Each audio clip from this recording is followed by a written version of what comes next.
सद्गुरु महाराज की जय।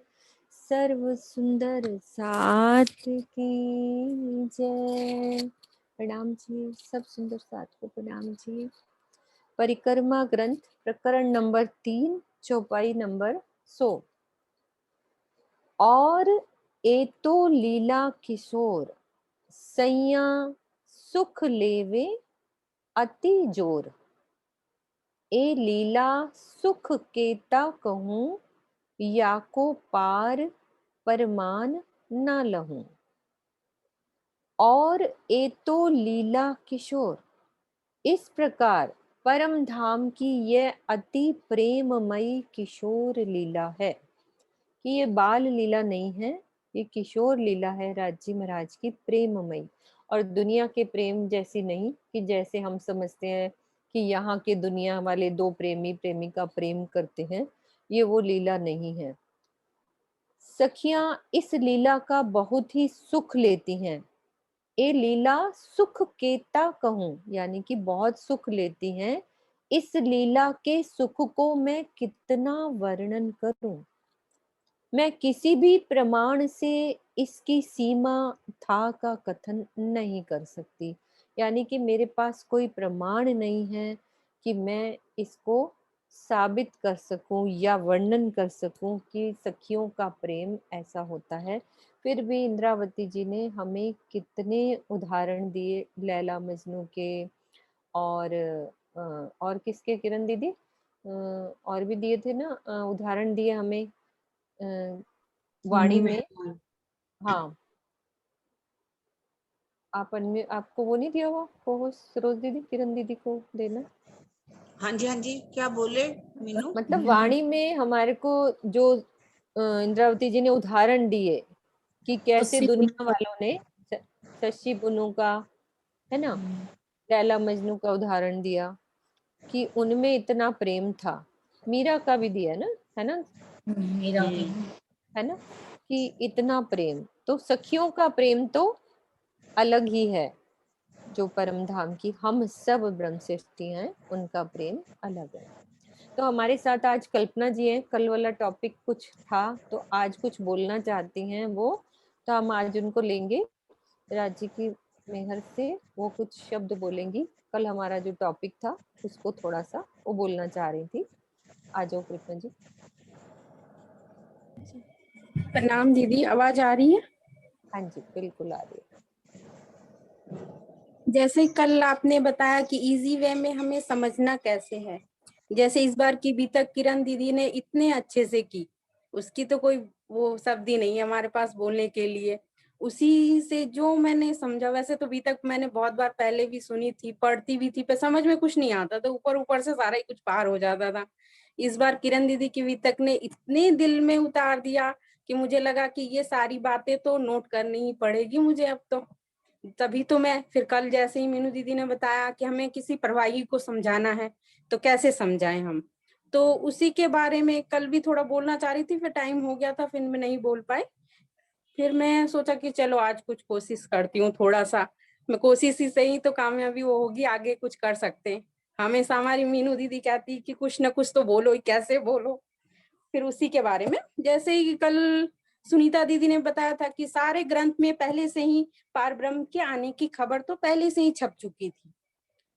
गुरु गोविंद साहब की साखी में भी आ चुका था कि पार ब्रह्म कैसे आएंगे, भविष्य पुराण में भी लिखा जा चुका था, और कुरान में भी था। इन सब के बारे में पहले से ही पता था। एक आध दो टॉपिक है, पहले हम उसे समझेंगे तब आगे की टॉपिक को हम समझ सकते हैं। पहले तो एक होता है कारण। जैसे किस कारण का भी कारण जो होता है उसे हम कहते हैं महाकारण।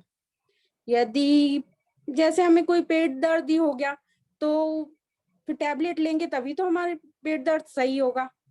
कोई कारण हुआ तब तो हम टैबलेट ली, नहीं तो ऐसी टैबलेट तो हम ले नहीं सकते।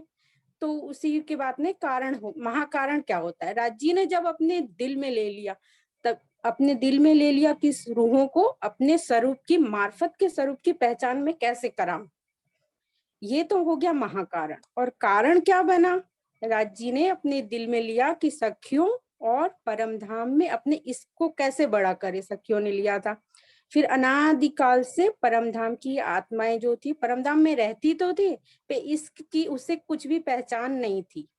जहाँ परमधाम में राजी, श्यामा जी, सखियां, अक्षर ब्रह्म और महालक्ष्मी जी रहते थे। फिर बात आती है वहीदत, यानी जो हमारे ग्रुप का नाम है एक दिली, वहीदत भी वहाँ एक दिली की है। तो उस वो भी दो प्रकार की होती है, एक सत्य की और एक आनंद की। सत्य में आ जाते हैं अक्षर ब्रह्म, और फिर अनंत में आ जाते हैं सखियां, श्यामा जी, महालक्ष्मी। सबको एक ही सुख मिलता है। और जैसे वाइफ की कल बात हो रही थी, तो अक्षर ब्रह्म की ही वाइफ है महालक्ष्मी जी। उसके बाद बात आती है कि सखियों ने कैसे अपना इश्क बड़ा वो करना है। वो सारी बातें तो हमने अभी तक में अच्छे से ही समझी। उसके बाद आता है कारण, नहीं, द्वैत, अद्वैत और मूल अद्वैत। द्वैत जहाँ दो हो, जहाँ पर आदि नारायण ने संकल्प से बने जीवों की उत्पत्ति होती है, लीला होती है उनकी। आदि नारायण की कैसी प्रकृति है, जहाँ वियोग ही वियोग होता है, वो सारा कुछ होता है। अद्वैत, यह द्वैत में है कि योग माया के ब्रह्मांड में अक्षर ब्रह्म अपनी मूल माया के साथ ही लीला करते हैं, जिसे जो द्वैत का भी मूल अद्वैत होता है, फिर अद्वैत से भी मूल अद्वैत होता है। अब उसके बारे में देखते हैं। तो जहां पर दो की बात हो गई अभी, तो उसमें अक्षर ब्रह्म जो है उसके ही अंतस्करण से वो हो गए, उसके ही अंग है एक तरह से। अव्याकृत ब्रह्म जो है मन होता है हमारा, जो है सत्य, और उनकी वाइफ हो गई सत्य माया। उसके बाद आता है हमारा सबलिक ब्रह्म। सबलिक ब्रह्म यानी चित, चित उनकी वाइफ हो गई सबलिक ब्रह्म की चित माया। और उसके बाद आता है हमारा केवल ब्रह्म। केवल ब्रह्म यानी बुद्धि, यानी आनंद अंग, और उनकी वाइफ हो गई योग माया। ई सत चित आनंद तीनों से मिलकर हुआ सत्स्वरूप, सत्स्वरूप। फिर अक्षर ब्रह्म, अक्षर ब्रह्म राज्य के आधे अंग है, और आधा तो रूहे और श्यामा जी हैं। अक्षर ब्रह्म परम धाम में रहते तो हैं, पे उनकी लीला वहां कुछ भी नहीं होती, बिल्कुल कुछ करते नहीं है। वो अपनी जो काम है सारा उनका, वो योग माया के ब्रह्मांड में होता है। यहाँ के यदि एग्जाम्पल से यदि हम समझे, तो जैसे एक किसान होता है, किसान वो अपने घर पे रहता तो है अपनी वाइफ के साथ, सब कुछ अपने घर में करता है, वो उसका काम है खेती करना, वो अपने घर में खेती तो नहीं कर सकता पे। जैसे यहाँ की लैंग्वेज में समझाएं किसी को, तो खेती करने के लिए तो उसे फिर वहां वो करना ही पड़ेगा, जाना ही पड़ेगा। तो मुझे लगा ये एग्जाम्पल सही रहेगा कि वो रहते तो भले ही अक्षर ब्रह्म परम धाम में हमारे, तो उनकी सारी जो काम है वो सारे कुछ योग माया के ब्रह्मांड में होता है। उसके बाद बात आती है अव्याकृत की। अव्याकृत में ही अक्षर ब्रह्म एक सपना देखते हैं। वो सपना, वो खुद ही पे एक सपना देखते, वो अपने आप को आदि नारायण के रूप में देखते हैं। उसी से हमारा नया ब्रह्मांड बनता है, नया ब्रह्म। उसके बाद बात आती है सुमंगला शक्ति की। सुमंगला पुरुष जो अक्षर ब्रह्म के मन का ही स्वरूप है, वो हो जाता है अद्वैत। और उसके बाद बात आती है मूल अद्वैत की। मूल अद्वैत, द्वैत का भी जो मूल है उसे हम मूल अद्वैत कहते हैं। जो परम धाम में अंदर अक्षर ब्रह्म ही रहते हैं, उनकी लीला अद्वैत है, जिसका कोई पार ही नहीं है। परम धाम में तो खाली इश्क ही इश्क है। उसके बाद बात आती है आदि और अंत की बात आती है। अनादि जिसका अंत हो, और जो भूत, भविष्य और वर्तमान में हो, उसे हम अनादि काल कहते हैं। जहाँ लीला होती है उसे स्वलीला अद्वैत कहते हैं। उसके बाद तो सबको पता ही है कि राजी ने तीसरी भूमि में जाके कैसे अपना फेस दिखाया, नीचे से अक्षर ब्रह्म में किया, फिर सारा कुछ राजी ने, कल ही किरण दीदी ने बताया था कि कैसे राजी जब अपने दिल में लेंगे तो सारा ही कुछ वो हो जाएगा। तो मैं, मेरे हिसाब से तो मुझे इतना ही लगा कि थोड़ा सा इस हिसाब से मैं अभी तक से जैसे मैंने समझा सही, उस हिसाब से मैंने नोट करके थोड़ा सोचा कि बता दूं करके। नहीं, यदि कुछ हो गया हो नहीं, गलत, कहीं भूल गया कुछ हो, गलत तो नहीं, किरण दीदी कुछ आप गलत। सही करिए। हाँ जी, प्रणाम जी। किरण दीदी, हाँ जी सुरक्षा मम्मी, आपने रेज हैंड किया है। अच्छा किरण दीदी। हाँ जी कहीं गलत भूल गया हो तो कहीं सही कर दे किरण दीदी। नहीं नहीं नहीं, ऐसी बात नहीं। नहीं ठीक है कल्पना जी, आपने सही बताया, कोई ऐसा गलत नहीं है, कुछ ऐसा नहीं है कि कुछ भी गलत बोला, वो सब ठीक बोला, अच्छा बोला आपने। हाँ जी नहीं, मुझे बिल्कुल। लगा इतना किसी को समझ गई, समझा बहुत नहीं, बड़ी मीनू बात दीदी है। ने कहा इजी वे में कैसे समझा सकते हैं, तो मुझे लगा कि मेरे दिमाग में तो कुछ आता ही नहीं है, कि उससे इजी बस तो ये कुछ नहीं हो कह ही नहीं। सकते कि अक्षर ब्रह्म ने जो है सपना देखा, हाँ जी, नहीं, वही सपना। सपने के मन जो है अक्षर जो सपने का स्वरूप बन जाता है, उनका मन जो है सपने में जो एक संकल्प करने वाली बात होती है, उन्होंने संकल्प किया और वही संकल्प से आदि नयन बने, और आदि नयन ने भी वैसे ही संकल्प कर लिया, एको हम बहुश्याम, तो ये खेल जो है बन गया। जो अक्षर ब्रह्म के मन में आएगी वही आदि नयन के मन में आएगी। जैसे उन्होंने किया वैसे ही उन्होंने भी कह दिया, एको हम बहुश्याम, मैं एक हूँ सब बन जाऊं, क्योंकि नहीं तो कहा जाएगा कि अक्षर ब्रह्म जो है वो भी क्या ब्रह्मा है, उस अद्वैत की भूमि में तो सपना नहीं हो सकता ना, उनके मन मम्मी का आप खोलो, कुछ कह रहे हो मम्मी? अरे हाँ जी बोलो, बोलो आप, आपकी आवाज नहीं आ रही, रुको आपको अनम्यूट करती हूँ आपको। हाँ अब म्यूट बोलो। कर रही हूँ। हाँ जी, नहीं नहीं मैं कर रही थी, फिर आप दोबारा से करते हो। हाँ खोलो, खोलो। रुको मैं आपको, हाँ एक मिनट रुको, मैं आराम से खोलती हूँ। अब खोलो, एक बार ये आराम से खोल लो, खुल जाएगा अब। हाँ जी अब बोलो। मैं ये कह रही थी ये सारी क्लियर फोटो नहीं आ रही है, सारी सामने चार चार इकट्ठी आ रही है, तो मैं मिला रही थी कि जो ओके आप ओके, कोई बोल रही है ना उसको ठीक हो जाए। ओके ओके ओके ठीक है। जिनका आप नेक्स्ट पढ़ लो। नाम जी सुंदर साहब जी। सखिया केतिक वन में जावे, साख पान मेवा सब ल्यावे, घड़ी चार खेल तित करे, दिन पहर चढ़ते आवे घरे। इस समय कुछ सखियां वनों में जाती हैं, जहां से वह तरह तरह की शाक सब्जियां तथा मेवे लाती हैं। वह वनों में 4 घड़ी यानी कि 1.5 घंटे तक अनेकों प्रकार के खेल करती हैं तथा 9 बजे तक पुनः रंग महल में वापस आ जाती हैं। भावार्थ, एक प्रहर में 3 घंटे या 8 घड़ी का समय होता है। प्रथम प्रहर 6 बजे से 9 बजे तक का होता है। एक घड़ी में 22.5 मिनट होते हैं।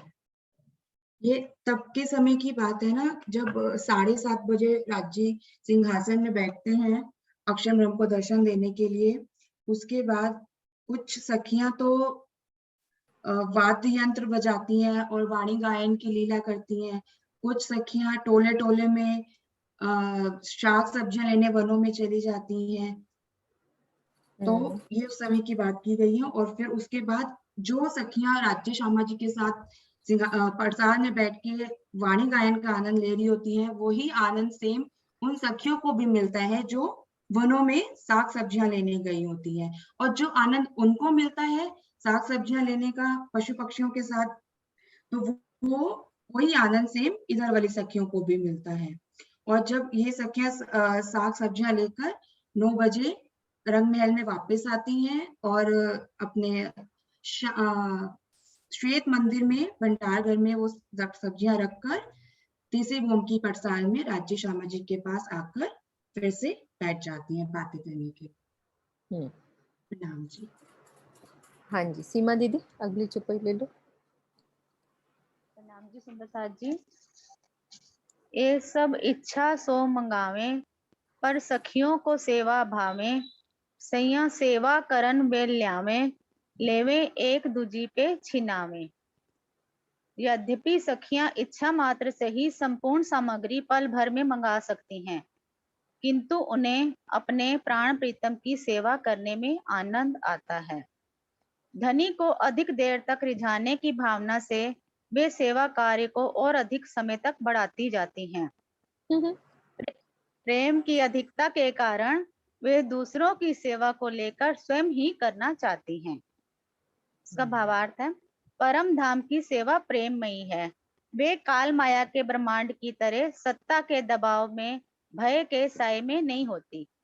सखियां संसार की तरह सेवा कार्य को बोझ नहीं मानती, बल्कि प्रियतम को रिझाने की उनमें इतनी तीव्र आकांक्षा होती है कि वे दूसरों की भी सेवा को लेकर स्वयं ही करना चाहती हैं और उसे धीरे धीरे करती हैं, ताकि इसी बहाने अपने प्राण वल्लभ के प्रेम में वो डूबी रहें। इसमें सखियां इच्छा मात्र से ही संपूर्ण सामग्री पल भर, इसमें बताया कि जो सेवा करने सखियां वनों में जाती हैं और जो इधर राज्य को रिझाती हैं, तो ये तो एक मतलब वो राज्य की सेवा करना चाहती हैं, प्रीतम की अपना प्रेम से मतलब उनको रिझाना चाहती हैं, इसलिए वो जाती हैं, वरना तो वो साग सब्जी तो बैठे बैठे इच्छा से ही आ जाएंगी घर में, ये उसमें मतलब वहां पे परम धाम में वहां पे ऐसे आ जाएंगी, लेकिन वो उनको चाहती हैं ज्यादा आप से राइट ज्यादा बोल हम। सकते हो, अपना घर ही तो है वो। हाँ जी, हाँ जी, ठीक है, हाँ जी।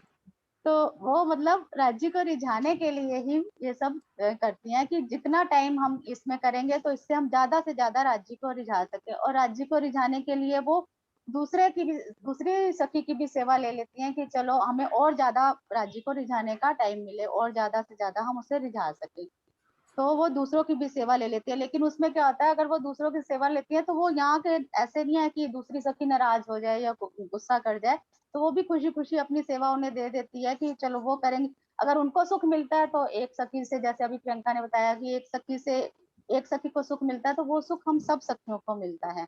और वो सेवा भी जो करती है वो बोझ समझ के नहीं करती, उसके अंदर प्रेम, आनंद, इश्क ये भरा होता है, वो इसी भाव से राज्य को रिझाती है। सुंदर साथ जी, एक गेम खेलते हैं हम। अब राजी को हमने क्या ऐसा करना है, कौन सी सेवा हम धीरे धीरे कर सकते हैं जो राजी को रिझा सके। लिखा है ना कि वो धीरे धीरे सेवा करती है कि इसी बहाने प्राण वल्लभ के प्रेम में वो डूबी रही। तो हम क्या ऐसा करती हैं जो चौपाई में लिखा है, क्या ऐसा करती हैं कि सैया सेवा करन बेल ल्यावे, लेवे एक दूजी पे छिनावे। तो क्या धनी को हम कैसे देर तक, कैसे रिझाने से, कौन सी सेवा में देर लगाते हैं, कैसा कुछ कर सकते हैं, कैसे राजी रिझते होंगे। सब अपनी अपनी जीवन में सब रिझाते होंगे ना राजी महाराज को, कि क्या ऐसा करते हैं जिससे राजी रिझते होंगे। लीला ही है राजी की कि क्या करते होंगे हम राजी को, कि धीरे धीरे क्या कर रहे हैं हम। सब सोचें। किरण दीदी एक लीला तो बता दो।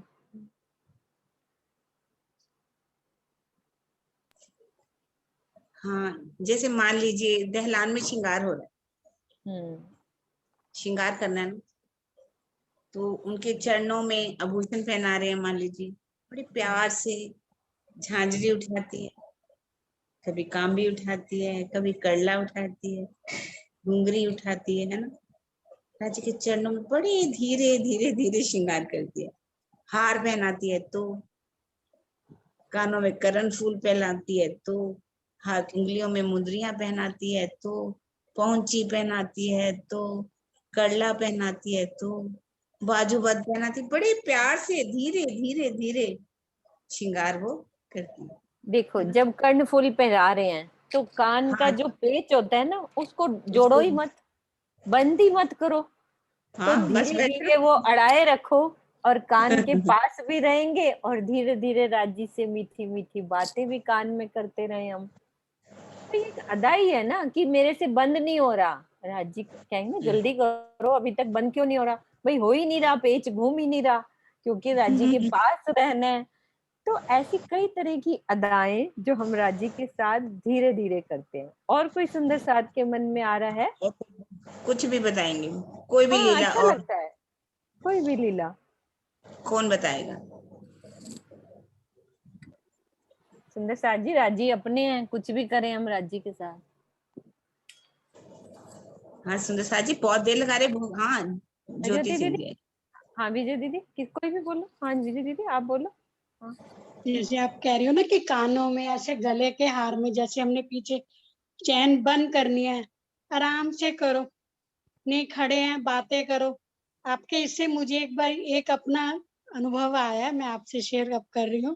एक बिल्कुल। बार इनके आशु के घर ही सरकार आए हुए थे, तो मैं बहुत टाइम बाद गई, तो मैंने कहा आज विजय चाय बनाएगी। मैं चाय बना के आराम से खड़ी हूँ, हाय मैंने मन में सोच रही हूँ कि खाली चाय कैसे पिलाऊं।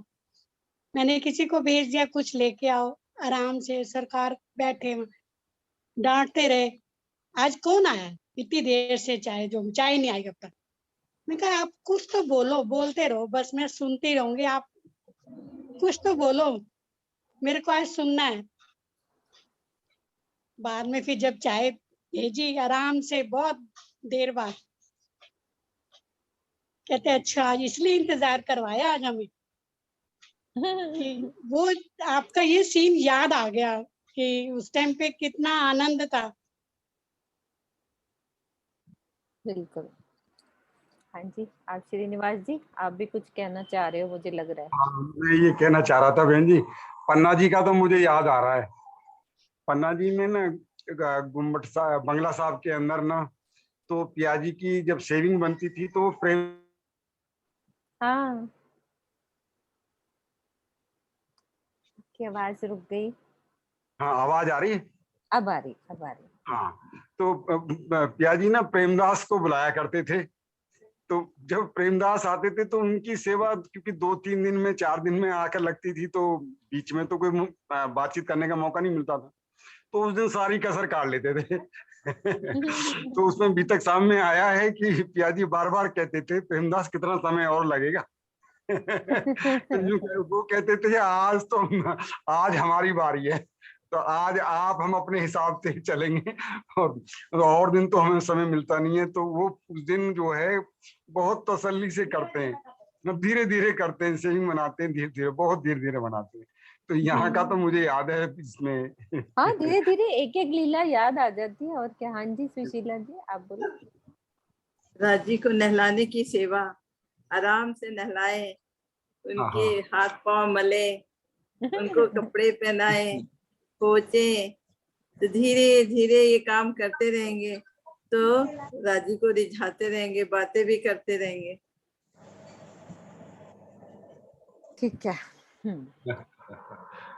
हाँ जी, आप भी बोल लो ज्योति दीदी, आपने रेजन किया हुआ है। ज्योति दीदी। प्रणाम जी दीदी। प्रणाम जी। हाँ जी, वो राज्य के कोई भी यादा एक अलग है, जैसे लगता है कि राज्य को टीका लगा रहे हैं, टीके लगाने के बहाने बस उनकी आंखों में आंखें डाल के बस ऐसा लगता है कि बस उनका आंखों में मैं बस जाऊं, ऐसा सिर्फ उनका आंख बोला कि देखते रहूं। टीका सर जो उंगली है वो ललाट पे है, लेकिन आंखें उनकी आंखों में टिकी हुई है, वो नजर तो मतलब एक अलग अपना सुधे खो के बस राज्य को ही देखे जा रही हूँ, पता ही नहीं कि मैं हूँ, बस सिर्फ राज्य।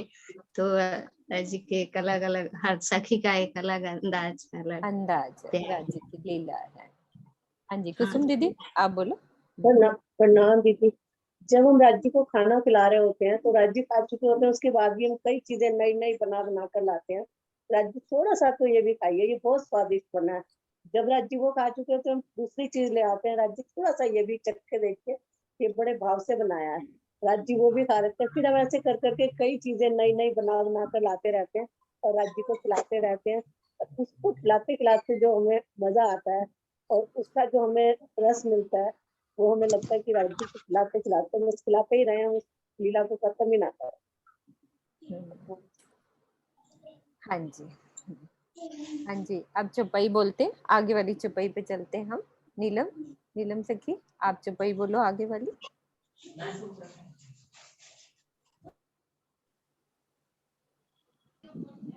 दीदी अब पहले किसी को बोल दो, बाद में मैं ले लूंगी। ओके ओके ओके ओके, ठीक है। विजय दीदी आपके पास है, राजी बोलो। हाँ जी। निकसते दाहिनी तरफ जो ठोर, सैया आए बैठे चढ़ते दिन पहर, मिलावा होत दीवालों के आगे, सैया पान बीड़ी वालने लागे। देलान में दाहिनी तरफ की जो जगह है वहां पहर दिन चढ़ते सखियां वनों से आ जाती हैं, दोनों हारों के बीच बैठकर बीच में दहलान में मिलकर पान लगाती हैं। ये उसका वर्णन है। जब 7:30 बजे सखियां वनों से आती हैं और 9 बजे जब 28 थंब के चौक से जब आते हुए जब चबूतरे से दहलान में आते हैं और राज्य जो है 9 बजे वहाँ पड़साल में 5 और पुखराज में जहाँ सिंहासन लगा हुआ है राज्य वहाँ विराजमान होते हैं, तो सखियां भी सब वहां पर आकर के बैठती हैं। और यहाँ पर जो है पान बीड़ा दहलान, फिर कुछ सखियां दहलान में जाकर पान बीड़ा लगाती हैं और सब तैयार करके नीलो पीलो मंदिर में जो है उस पलंग के नीचे रख देते हैं। सैया पान बीड़ी वालने लागे, तो यहाँ आकर के सब पान बीड़ी के छबीले बना करके जो है राजी के पलंग के नीचे रख देते हैं। किरण दीदी, इसमें कोई वो बात नहीं है, कहीं भी लगा ले, चाहे पड़साल में पान बीड़ा लगे, हाँ, चाहे जय वहाँ बैठी है तो कहीं वहां भी पर लगे, भी सब मिल के बैठे हैं, कहीं पे भी हो जाए, है ना। ठीक है, आगे की चौपाई। मम्मी आपके पास राजी है? खोले हुए हैं राजी? खोले हुए हैं तो आप अगली चौपाई ले सकते हो, नहीं तो आशु ले ले। है आपके पास राजी खुले हुए? हाँ जी। हाँ जी आशु, तब तक मैं उनको खोल लूंगी, आप लोग। हाँ जी, खुले हुए हैं आपके पास राजी?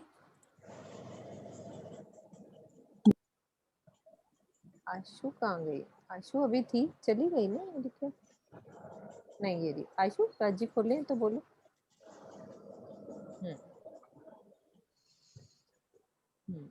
कह दो, आपने कुछ कहना। हेलो, हाँ हाँ जी, जी, हाँ जी मीनू, राजी। हाँ जी, हाँ जी। आपने जो क्वेश्चन किया उसी को मैं कह रही हूँ। हाँ जी, बोलो। हाँ, ये बोल रही हूँ कि राज्य के प्यार में ही हम सब कुछ प्यार, जो कुछ पहनाओ ले उससे बात करो। प्यार एक चीज, बड़ी चीज होती है, वो हमारे पास आ जाए तो राज्य अपने आप हमारे सारे दुख सुख सब बांट लेंगे। ये कहना चाह रही थी मैं। हाँ जी, हाँ जी, बिल्कुल। हाँ, तो वो आपके प्रश्नों का मैं उत्तर दे रही थी, वो मिला नहीं ठीक है, था कोई इसलिए। बात ठीक है, नहीं। ठीक है, हाँ जी, प्रणाम जी। प्रणाम जी। हाँ जी आशु, आप इसी बोलो बात पे भाई। दीदी एक हाँ। बात और याद आ रही थी कि जैसे होता है, जैसे अगर लेकिन खानी है तो 3 तरह से और बड़े प्यार से बनाते हैं। खाने के लिए कोई बोलता है मुझसे, तो एक वो जो प्यार से जब खिलाई जाती है और बनाई जाती है तो उसके भाव अलग ही आते हैं। तो ये सेवा भी जब प्यार से जब सेवा की जाती है तो उसका भाव अलग ही आता है। जैसे हम देखते थे कि कई सुंदर साथ सरकार श्री के टाइम पे माता जी के साथ में रही तो उन सरकार अपने मुंह से कहते थे आज मैंने बैंगन खाना है, तो माता जी 3 तरह से, एक रसे वाले बैंगन, एक आलू बैंगन सूखे, मतलब उसी की वैरायटी इतनी बनाते थे। तो ऐसे लगता था कि कितने प्रेम से उस चीज को बनाया जाए और खिलाया जाए। तो सेवा प्रेम से जितनी की जाए सबसे बड़ी बात वो है। अगली चौपाई है दीदी। हाँ। मसाला समार समार के लेने, सखी एक दूजी को देने, 1.5 पौहर चढ़ते दिन, बीड़ी वाली सैया सबन। सब सखियां मसाला बना बना कर लाती हैं और 10:30 बजे तक पान लगाने वाली सखियां सब पान तैयार कर देती हैं।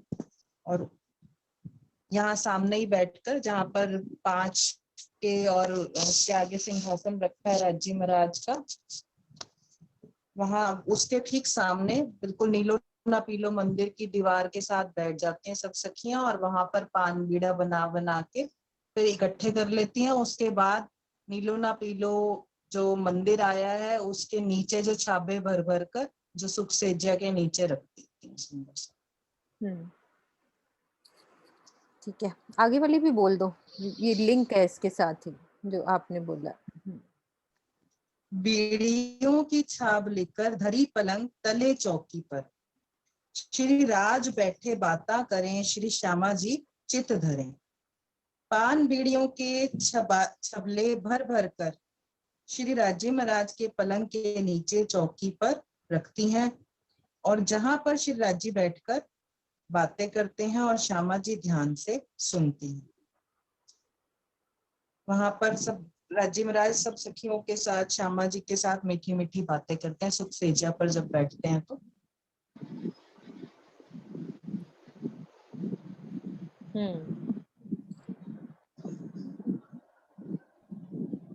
तब लाडबाई जी आकर इस प्रकार कहती हैं, लाडबाई आए यूं कही। हाँ जी, सोनू का नेट चला गया। नीलू जी, यहाँ पर राजी श्यामा जी क्या बातें करते हैं, जरा ये थोड़ा वर्णन करें। अच्छा, क्या बातें करते हैं? अच्छा, हाँ, नीलू पीलू मंदिर। हाँ हाँ जी, सुंदर साथ जी। अभी तो सिंहासन पर बैठे हुए हैं वैसे ना, अभी तो नहीं, अभी सिंहासन सिंहासन की पर बातें करते हैं। हाँ, अभी तो सिंहासन पर ही बैठे हैं। हाँ, अभी तो हाँ। सिंहासन पे भी जब राजी यहाँ बातें कर रहे हैं, श्यामा जी बड़े ध्यान से मतलब एकाग्रचित होकर सुन रही होती हैं बातें। उसी सिंहासन पे ही है जहाँ 5 और पुखराज के थम के हाँ, बीच में आएगा तो ना वर्णन सिंहासन। काफी आता है, मैं तभी पूछ रही हूँ। मैं कहा दीदी, किरण दीदी बोले। हाँ जी, सब बोलो, सबको राजी की बातें सुनाई देती हैं कि क्या क्या बातें करते हैं राजी। राजी कहते हैं कि आज मुझे, जैसे होता है ना एक डिमांड करना कि आज तो मैंने रसगुल्ला खाना है ना। आराम से बैठ के, यहाँ तो खाने पीने की बातें होंगी जहाँ बैठे हैं लाडबाई के, क्योंकि अब खाने का टाइम हो रहा है कि आज खाने में, जैसे होता नहीं हमारे घर में टेबल पे बैठ जाते हैं तो आज क्या सब्जी बनाई है, मीठे में क्या बनाया है, चलो आज मिल के खाएंगे, कितना आनंद आएगा एक दूसरे के साथ। तो यही वाली लीला होती है ना वहां बैठ के। तो और फिर आज खाना खा के आज कहाँ घूमने चलना है, चलो आओ मिलके अपन डिस्कस करते हैं आज कहाँ चलेंगे। तो सब प्लानिंग हो रही होती है उस वक्त, क्योंकि 3 बजे फिर घूमने भी जाना है। एक तो अभी वो काम जो हुआ नहीं है, और जो खाने के बाद करना है कि अपन चलेंगे ऐसे सुखपाल में, आज तुम क्या पहन के जाओगे, कौन से वस्त्र, कौन से आभूषण पहनोगे। आज राजी कहेंगे आज तुम ना जो टीका है ना, आज सिंगल वाला लगाना, ठीक है, आज 3 लड़ी वाला नहीं, आज 1 वाला लगाना। तो हमारी ये बातें चलती होंगी, क्योंकि हमने घूमने भी जाना है। जैसे हम यहाँ पे भी करते हैं कि यार शाम को आज क्या प्रोग्राम है, कैसे चलना है। तो सेम वही चीजें होती होंगी, राजी के साथ बैठ के प्यार वाली बातें होती होंगी कि हमने करना क्या है। फिर आज चलेंगे, आज हिंडोलों में इकट्ठे बैठ के झूलेंगे, आज वहीं खा लेंगे रात को, आज इधर घर वापस नहीं आएंगे, आज लेट नाइट डिनर हम कैंडल लाइट डिनर करेंगे, हौज कोसर की चांदनी पर बैठेंगे, पूरा रात का आनंद लेंगे, 12 बजे तक आज वहीं रहेंगे और फिर मिलके नृत्य भी करेंगे। तो ये प्लानिंग होती होगी राजी, श्यामा जी और सखियों की। फिर सखियां ना इसी खुशी में इतनी झूमती हैं, इतनी नाचती हैं, और अच्छे अच्छे व्यंजन बना के, अरे आज तो घूमने चलना है, आज मैं ये पहनूंगी, आज तुम ये कलर का पहनना। तो सब आनंद से झूमती नाचती सेवा में मगन। तभी तो इतनी उछल कूद होती है, क्योंकि शाम होने वाली होती है, 3 बजने वाले होते हैं, हमने घूमने भी जाना होता है। तो ये एक्साइटमेंट में हम और भी उछलने लग जाते हैं। तो ये दिल के भाव हैं, ये तो अपने अपने। बाकी और भी सखियां बोल सकती हैं। हाँ जी सुनीता दीदी, आप मन मन मुस्का रहे हो, आप भी बोल सकते हो। नहीं, मुझे वही आपकी बातों से ही आनंद आ रहा है सच में। बोलते जाओ। मतलब अच्छे ये लग रहे ऐसे, हैं। हाँ तो कितना आनंद होता, तो यही होगा, ऐसा यही कुछ होता होगा। प्रेम वाली वो बात। हम कहानी बोल नहीं होती है। पाते, आप बोल रहे हो, बस अच्छा लग रहा है। तो वो दिल में हाँ, ऐसा लग वही। रहा है ना कि मैं राजी के साथ बैठी हूँ। जैसे अब खाने का प्रोग्राम है, अच्छा आज जरा ना वो अचार वो वाला लेके आना, है ना, आज मीठा भी रखना, उसमें मजा आएगा। फिर एक दूसरे को हम कैसे आनंद से बैठ के एक दूसरे को रिझा रहे हैं, अच्छा राजी ये आपको अच्छा लगता है, अभी ये तैयार तो नहीं है पर मैं झट से बना के लाऊंगी हलवा, आपको ये अच्छा लगता है तो मैं ये बना। तो ऐसी तरह की आनंद वाली लीला ये सब। पर सखियों को सेवा भावे, सेवा इसका मतलब परम धाम में है। हमारा जो भजन बना हुआ है ना कि धाम विच नहीं जे लभणी, लेकिन लभनी है वहां सेवा है। वो और तरह की है कि वहाँ की सेवा और तरह की है, लेकिन सेवा तो होती है, सुंदर साथ करते हैं वहाँ सेवा। जी सरकार खीर खिलाते थे, खीर वाला भाई आया, खाओ खाओ, कितने प्यार हाँ से, वो तो कितनी अच्छी बनी है। सदगुरु, हर देखो शेरपुर वाले महाराज जी कितने प्रेम से, अब हम परमहंसों की लीलाओं को याद करें तो कोई कम नहीं है। अभी बीतक ही हमारी बीती है, तो उसमें देखो कैसे लीला होती थी, किरण दीदी बताएंगी बीतक में कैसी जो ये लीलाएं हैं, कैसे प्रेम से एक सखी लोटा डाल रही, किनका नाम था वो दीदी, लोटा सिर पे डाल देती थी वो सखी, ललिता सखी, ललिता सखी प्रेम से ही ललिता सब। सखी पे तो डाला था ना दीदी? नहीं, हाँ उन्होंने जी, सिर पे उनको नहलाते थे ना, जब ब्रह्मा जी को सिर पे लोटा डाल देते थे तो ललिता प्यार सखी से। के ऊपर ही हंसी में डाल देते हैं, हाँ, जब भी नहाते हैं ललिता सखी पर ही लोटा डालते हैं, तो वो कहती हैं अच्छा खम्मा खम्मा।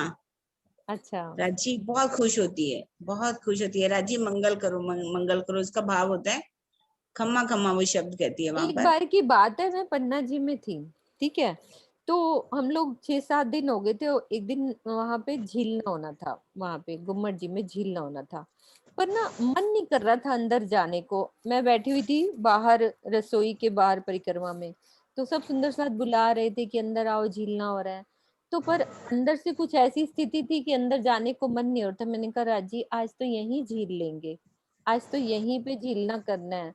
तो एक सुंदर साथ आए वहां से पूरी चुन्नी में वो जल लेके, वो पता नहीं कौन थे, आई डोंट नो वो कौन थे, पूरा जल आके तो मेरे ऊपर पूरा निचोड़ दिया। तो जैसी ये बात याद करी ना किरण दीदी ने कराई, तो याद आ गई वो वाली बात कि राजी चाहे कुछ भी, वहां तो 1 मिनट में पूर्ण हो जाती है, पन्ना जी में तो सोचते ही सब लीला 1 मिनट में पूर्ण हो जाती है। तो ऐसी लीला होती है प्रेम भरी कुछ भी। और कोई सुंदर साथ बोलेंगे? मैं तो बहुत ज्यादा बोली, सब सुंदर साथ बोलो।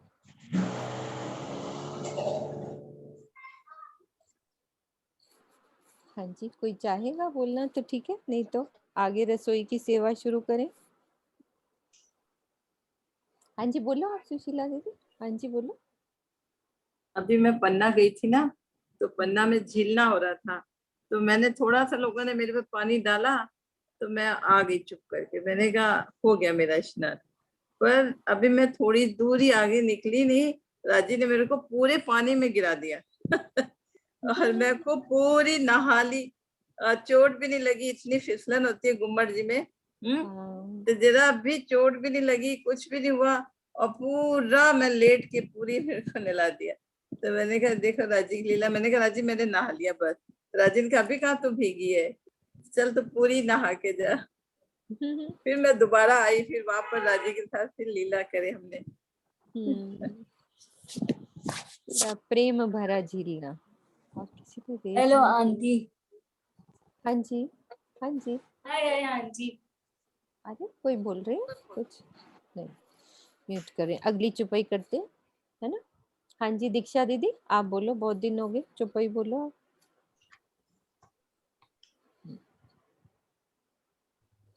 चौपाई 106 है ना जी? 107 107 नहीं दीदी 106 आएगी ना? नहीं लाडबाई इसमें जाके कहती हैं ये हो गई 106 अभी नहीं हुई। ओके घड़ी। सैया परस्पर करे हास। हाँ, सैया परस्पर करें हास, धनी जी ले में धनी जी को प्रेम विलास। ये आ ही नहीं रहा, देख ही नहीं रहा मुझे। श्री धनी जी को सैया परस्पर करें हास, ले में धनी जी को विविध विलास।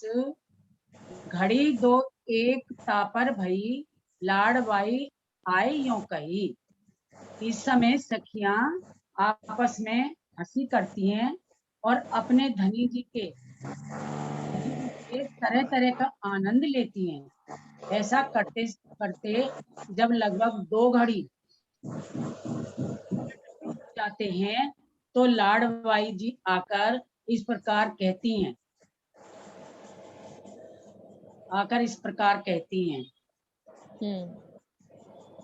ये बार बार हट जाता है ना इसमें से, कोई बात नहीं, कोई बात नहीं।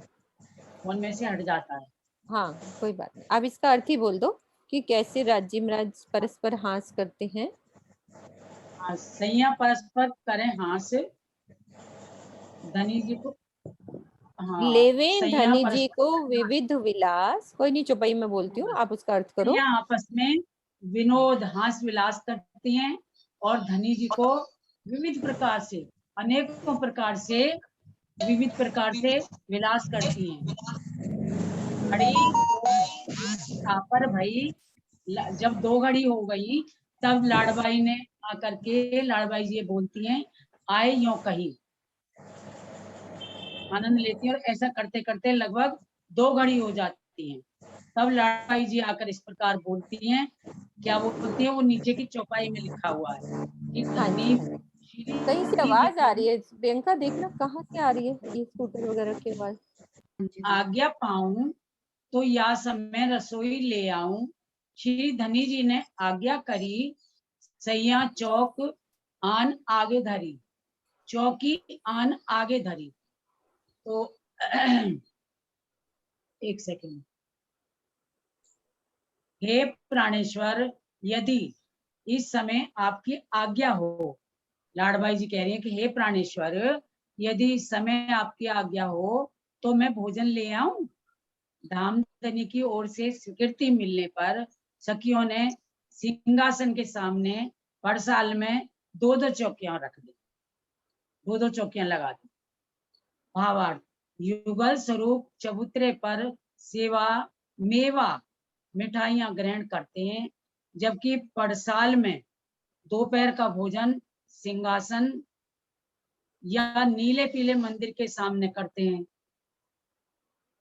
यहीं पर अक्षर ब्रह्म को दर्शन भी देते हैं। इस संबंध में श्री मुख वाणी का यह कथन बहुत ही महत्वपूर्ण है। ये हट जाता है ना बार कोई बार। बात नहीं, मैं बोलती हूँ, श्रृंगार करे दहलान में, दहलान में आरोगे और मंदिर, इतई दीदार नूर को दिन पोड़े पलंग अंदर। ठीक है सुंदर सा जी। हाँ जी, वो कहाँ की हमारी सखी, प्रेम सखी थी, क्या नाम है उनका, वो कहाँ गई? राजबाला दीदी, आपका कुछ चालू नहीं है, आपका रेज हैंड हो रहा था। हाँ जी नीलम, आप बोलो, आप राजी ले आए ना? हाँ जी बोलो। हाँ, सैया 2 चाकले ले आए, सो तो दोनों दिए बिछाए, श्री राज उतारे बस्तर, पहनी पिछोरी कमर पर। सैया 2 चाकले ले आए। सखिया, जब राजी और श्यामा जी बैठ जाते हैं तब सखियां सारी वहां आसन लेकर आती है और दोनों जगह वो रखती है। श्री राज उतारे बस्तर, तो धनी जी वहां अपने बस्तर को उतारते हैं, पहनी पिछोरी कमर पर, और फिर अपनी पिछोरी वो कमर पर धारण करते हैं। प्रणाम जी। प्रणाम जी। किरण दीदी, इसको आप करो क्लियर।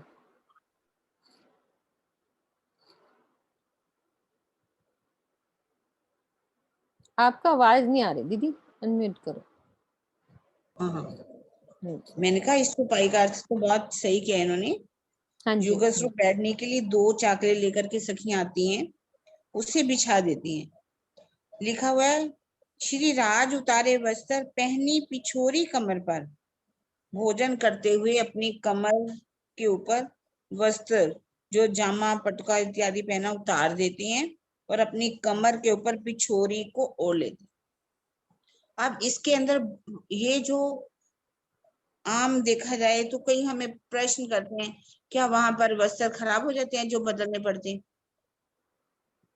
तो स्वामी जी ने बहुत इसका भावार्थ जो है इतना ज्यादा है कि बड़े आराम से इसको पढ़ा जा सकता है। हमें आराम से पढ़ेंगे, धीरे धीरे सारी जितनी भी संशय है उनका निवारण हो जाएगा इस चौपाई के अंदर।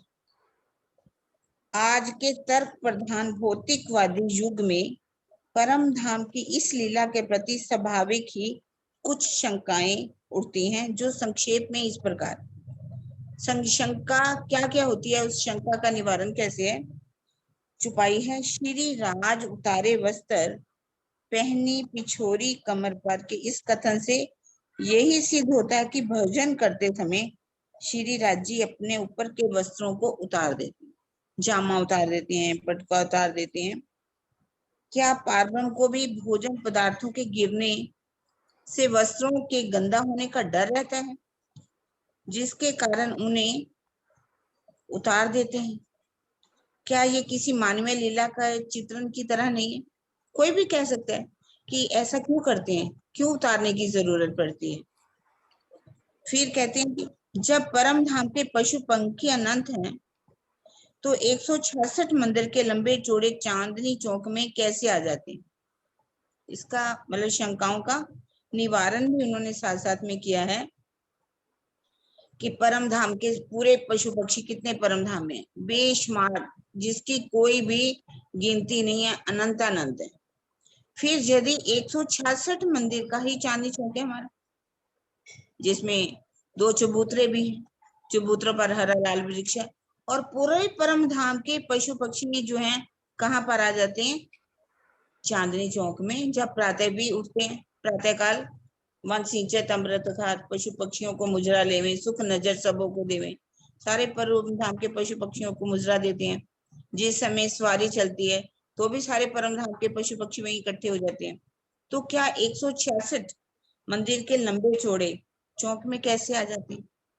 फिर है बंदरों के द्वारा शाक सब्जी लाना तथा सखियों के द्वारा उसे पकाना क्या सिद्ध करता है? क्या परम धाम में भी भूख लगती है? इसका भाव क्या है? परम धाम में भूख लगती है, बंदर जो हैं साथ में सखियों के जाते हैं, शाक सब्जी लेकर के आते हैं, सखियों के द्वारा लाडबाई के जूत के द्वारा बनाई जाती है। तो इसका भाव क्या है कि परम धाम में भूख लगती है। अभी क्वेश्चन है इतने सारे, फिर इसके बाद करेंगे। सच्चिदानंद पारब्रह्म का सखियों के साथ जमुना जी के जल में स्नान करना, प्रातः काल जलपान करना। प्रातः काल जलपान हमारा कहाँ पर होता है? चबूतरे के ऊपर। आज हमने अच्छी तरह से सीखा, कल शायद करा था। दोपहर का भोजन करके 3 बजे तक लौट आती हैं सखी, उन्हें वनों में सवारी करना और वापिस आकर नृत्य देकर सो जाना क्या इस संसार के किसी राजा महाराजा सी लीला नहीं है?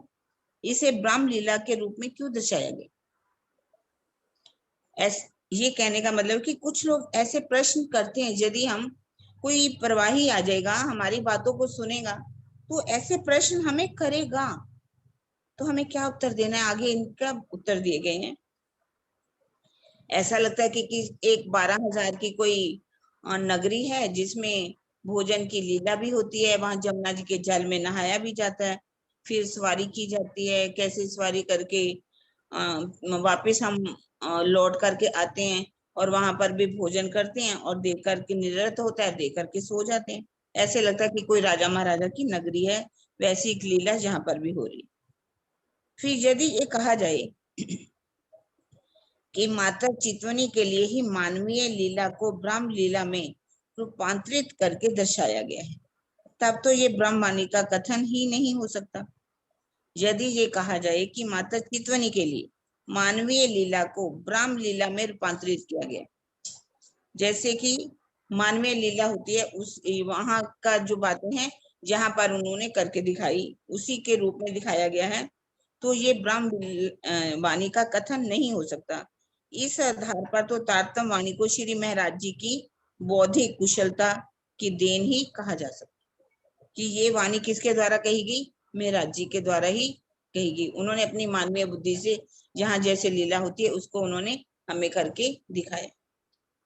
जो स्वयं ही आनंद का अनंत सागर है, उसे आनंद प्राप्त करने के लिए नृत्य देखने की क्या आवश्यकता है? जो जिसके अंदर प्रेम और आनंद स्वयं ही भरा हुआ हो, वो आनंद प्राप्त करने के लिए नृत्य देख रहे हैं। हम नृत्य क्यों देखते हैं? आनंद प्राप्त करने के लिए। तो राज्य तो स्वयं में आनंद का सागर है, तो उनको देखने की क्या जरूरत है। कुंजवन की रेती में सखियों के साथ भागने तथा एक दूसरे के ऊपर गिरने की लीला को ब्रह्म लीला कैसे कहा जा सकता है। जैसे कि हम कहते हैं कि कुंजवन की रेती में हम सब सखियां जाती, खेल का कारण भी बता देते हैं हम। कहा जाता है अक्सर ही कि जब कुंजवन की रेती में सब सखियां खेल रही थी, राजी गिरे, ऊपर श्यामा जी गिरी और ऊपर से सब सखियां गिर गई। तो ये कुंजवन की रेती में एक दूसरे की ऊपर गिरने की लीला को ब्रह्म लीला कैसे कहा जा सकता है, कैसे गिर गई वहां पर। पार ब्रह्म का सुखपाल में सवार होकर परम धाम घूमना, लाल चबूते पर बैठकर पशुओं की लीला देखना, हिंडोलों में झूला झूलना क्या सिद्ध करता है। क्या किसी भी धर्म ग्रंथ में पार ब्रह्म को ऐसी लीला करने वाला कहा गया है? क्या किसी भी धर्म ग्रंथ में पार ब्रह्म जो है ऐसी लीलाएं करते हैं, उसके बारे में कुछ ऐसा कहा गया है? क्वेश्चन है सारे, ये सब क्वेश्चन है। हाँ। किसी छोटे नगर में भी 12,000 से अधिक की जनसंख्या होती है, ठीक है ना। यदि परम धाम में भी मात्र 12,000 ही सखियां हैं, तो परम धाम को अनंत कैसे कहा जा सकता है। ये तो किसी राजा महाराजा की लीला जैसी कल्पना ही प्रतीत होती है। किसी आर्य समाजी या प्रवाही वो हमारे ऊपर प्रश्न कर सकता है कि आपके परम धाम में सिर्फ 12,000 ही है, हमारे तो छोटा एक दिल्ली की आप जनसंख्या ले तो कितनी होगी। अगर अमृतसर की देखो, जलंधर की देखो, बड़ोदरा की देखो, कहीं की भी संख्या कई लाखों में संख्या है, तो सिर्फ वहां परम धाम के अंदर वो कह रहे हैं कि 12,000 ही संख्या है। सच्चिदानंद पारब्रह्म की शयन करने की बात वेद, उपनिषद, दर्शन, कुरान तथा बाइबल आदि किसी भी धर्म ग्रंथ में नहीं है। पुणे परिक्रमा ग्रंथ में 5वीं भूमिका की परवाल रंग वाले मंदिर में शयन करने की वर्णन क्यों किया गया है। फिर कहते हैं कि हम सब सखियां हैं, परवाली मंदिर में जाते हैं, वहां पर राजी शयन करते हैं, तो ये सब क्यों कहा गया इसमें। अब इन बातों का समाधान क्या है, समाधान आज ही करें? हाँ दीदी कल करें, क्योंकि बड़ा टॉपिक है ना। हाँ, अच्छे से समझाना है, कम से कम इसका आधा पौना घंटा लगेगा, क्योंकि ये चीज क्लियर होनी चाहिए कि ऐसा क्यों है। हमने दुनिया की तरह कि ये राजी को वहां खाने की लीला होती है, नहला रहे हैं, जो जैसे यहाँ पे करते हैं, ऐसा क्यों है। तो उस चीज को क्लियर करना है कि कोई मान लो आपसे पूछ ही जाता है, जैसे हमारे बच्चे ही हैं, अब इतना राजी में नहीं लगे, तो पर हम जो काम राजी के साथ जैसे करते हैं कि हमारे राजी कहते हैं यही होता है क्या आपके जो यहाँ होता है ना। ऐसे क्वेश्चन कोई भी कर सकता है, तो हमारे को उसका जवाब होना चाहिए कि एक सॉलिड रिप्लाई होना चाहिए कि हम अच्छे से उनको जवाब दे पाए कि ऐसा क्यों है। ठीक है, इसका अपन कल अच्छे से करेंगे वर्णन, तभी आनंद आएगा कि तीसरी भौम की पटसाल की लीला में, बाल भोग में जैसे हम खिला रहे हैं, ये तो दुनिया वाले भी सब ऐसा होता है, तो वहां भी ऐसी लीला का वर्णन है। क्या दीदी चौपाई दोहराओ, स्टार्ट किसने करी थी आज? हाँ मैंने जी, करी। अच्छा बोलूं मैं चौपाई? हाँ बिल्कुल दीदी आप बोलो। सैया दोए चाकले ल्याई, सो तो दोनों दिए बिछाई, श्री राज उतारे वस्त्र, पहनी पिछोरी कमर पर, पहनी पिछोरी कमर पर। बोलो श्री प्राणनाथ प्यारे की जय, बोलो श्री सद्गुरु महाराज की जय, सर्व सुंदर साथ की।